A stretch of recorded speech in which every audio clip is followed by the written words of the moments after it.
이 가난한 사람이 비싼 이자를 강요받는 잔인한 금융. 이재명 대통령은 공식 석상에서 이렇게 지금의 금융 체계를 비판을 해왔습니다.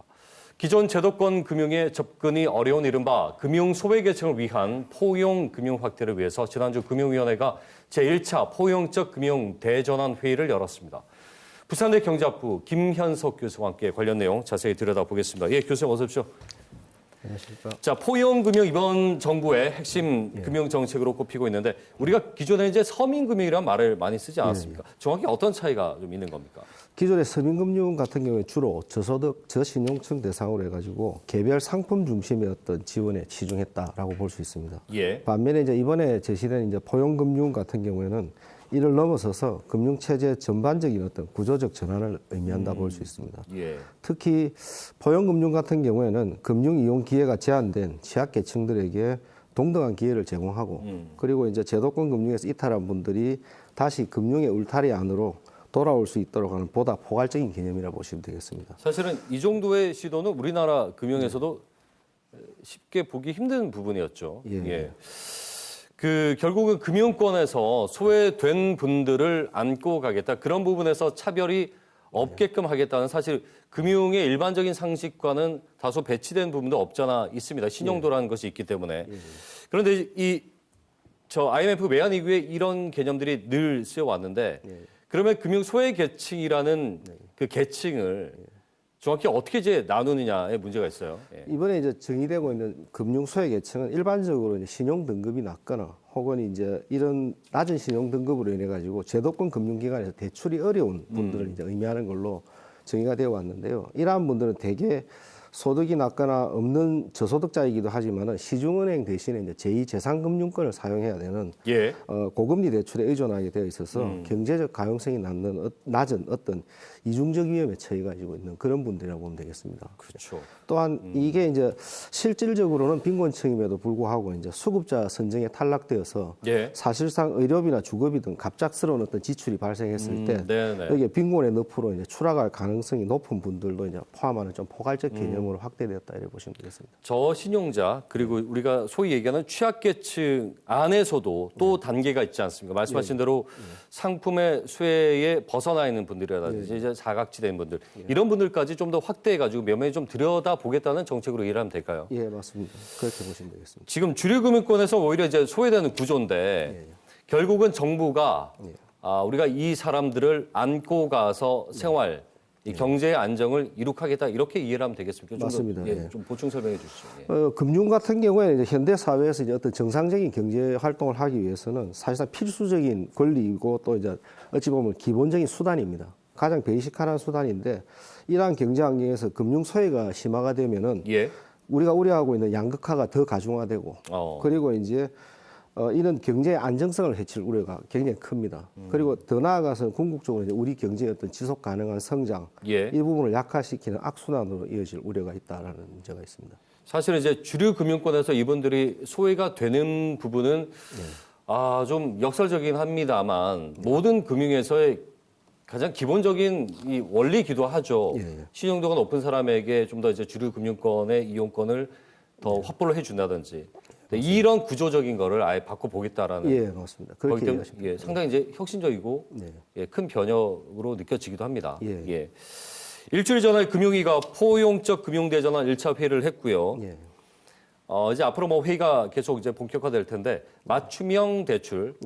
그러니까 이제 핵심은 저리로 대출을 확대하겠다는 것이 이 주요 내용으로 이해를 하면 되는죠. 예, 맞습니다. 기존에 있는 것보다 조금 더 혜택이 많이 돌아가는 방향에서 추진 중인 것 같고 현재 지난 1월 8일에 이제 열린 제1차 포용적 금융 대전환 회의에서 발표된 핵심 내용은 세 가지로 요약할 수 있습니다.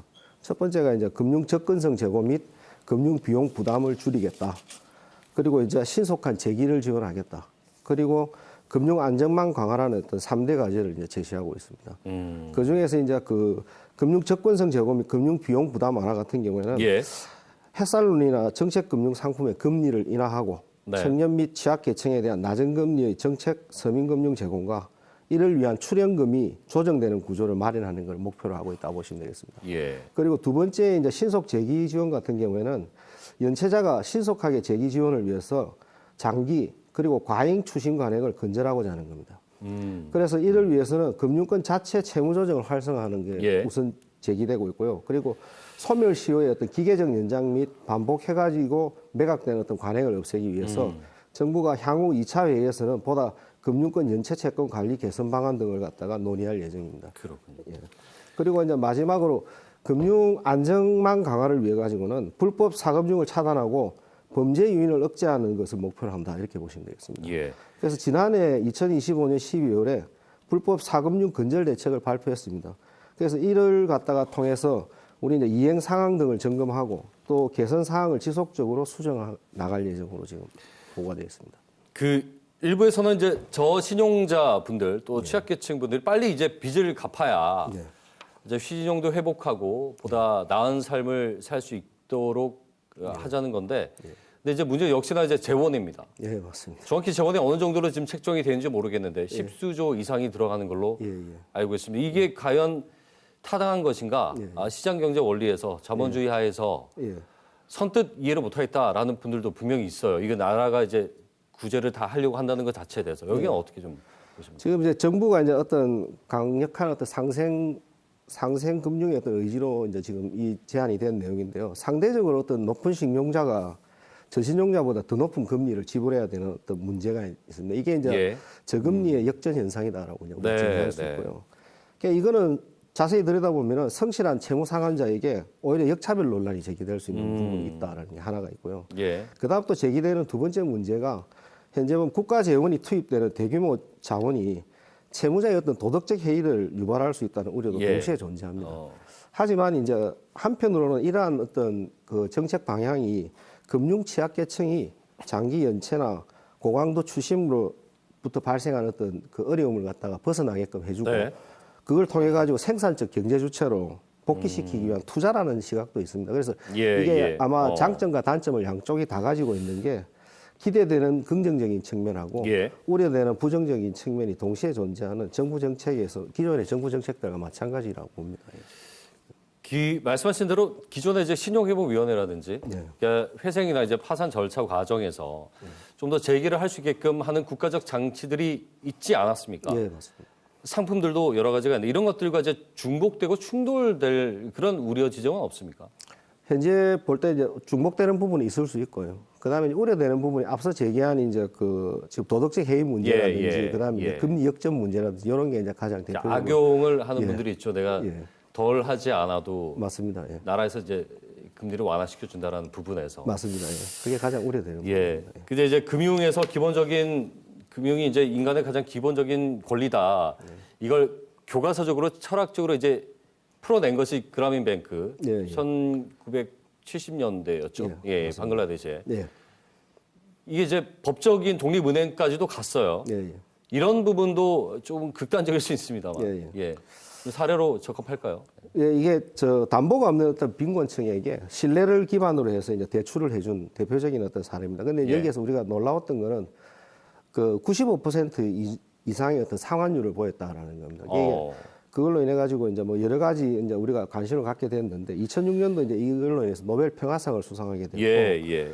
그 그라민뱅크 사례는 다소 거리는 있습니다만은 우리가 이제 금융 소외계층에 대한 어떤 정책을 펼친다라는 측면에서 참고할 만한 내용을 하나를 지적하자라고 하면은 이 사례가 이제 주는 시사점이 단순한 어떤 대출을 넘어서서 이게 이제 사후 관리 시스템을 우리가 한번 참고할 필요가 예. 있다라고 봅니다. 그래서 그 뭐 앞서 제기한 어떤 금리 역전 현상이라든지 도덕적 해이 문제라든지 이제 이런 게 지적한 문제에 대해 가지고 단순히 이제 자금 지원에 그치지 말고 예. 요거를 갖다가 이제 대출 신청에서부터 상환 과정에서까지 전문적인 어떤 자활에 대한 어떤 지원 체계라든지 그 다음에 이제 밀착 관리를 통해 가지고 서로 결합할 필요가 있다. 알겠습니다. 이렇게 보시면 되겠습니다. 자, 이 포용 금융이 결국은 이제 시장 경제, 자본주의의 폐단이라고 할 수 있는 이 양극화 문제, 예.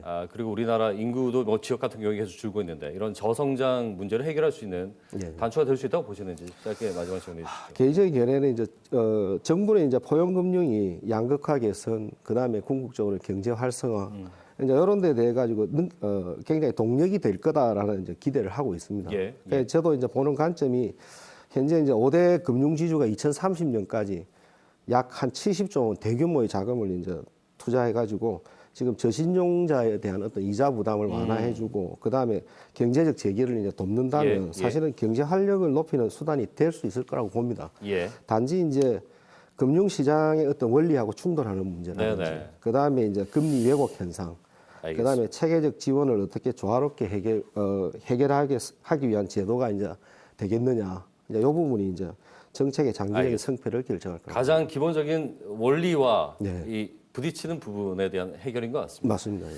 오늘 말씀 여기까지 듣겠습니다. 고맙습니다. 네, 감사합니다. 부산대 김현석 교수와 함께 얘기 나눠봤습니다.